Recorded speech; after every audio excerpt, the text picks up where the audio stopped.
ஜனநாயகன் ஷூட்டுக்காக கொடைக்கானலுக்கு புறப்பட்ட தளபதி விஜய் இன்று மதுரை விமான நிலையம் அருகே திடீர் செய்தியாளர் சந்திப்பில் கலந்து கொண்டார். அங்கு வந்த ரசிகர்களிடம் அவர் உருக்கமான வார்த்தைகள் கூறினார். நான் என் வேலைக்காக செல்கிறேன், தயவு செய்து வேகமாக பின்தொடராதீர்கள், அது பயமாக இருக்கிறது, பாதுகாப்பாக உங்கள் வீடுகளுக்கு திரும்புங்கள். இன்றில்லை, ஆனால் அரசியல் காரணமாக நிச்சயமாக ஒரு நாள் மதுரைக்கு திரும்பி வருவேன் என்றார் விஜய். தளபதி விஜயின் இந்த மனிதனையும் கலந்த வேண்டுகோளை இப்போதே பாருங்கள். மதுரை ஏர்போர்ட்ல நம்மளுடைய நண்பர்கள், நண்பிகள், தோழர்கள், தோழிகள் எல்லாருமே இருக்கிறாங்க. முதல்ல அவங்க எல்லாருக்குமே என்னுடைய மதுரை மக்கள் எல்லாருக்குமே என்னுடைய வணக்கம். உங்களுடைய அன்புக்கு கோடான கோடி நன்றிகள். நான் இன்னைக்கு போறது ஜனநாயகன் படத்தினுடைய வேலைக்காக போறேன். கொடைக்கானல் ஒரு ஷூட்காக போறேன்.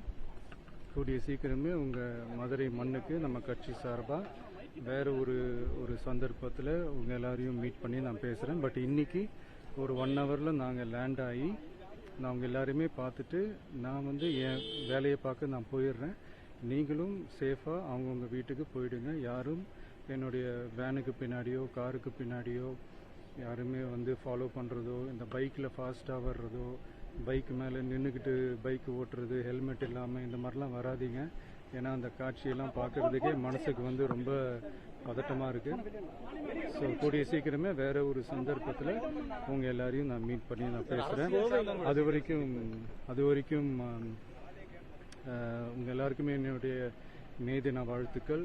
Love you all and see you all. And இதை நான் மதுரை ஏர்போர்ட்டில் இந்த மெசேஜ் என்னால் கன்வே பண்ண முடியுமான்னு எனக்கு தெரியல.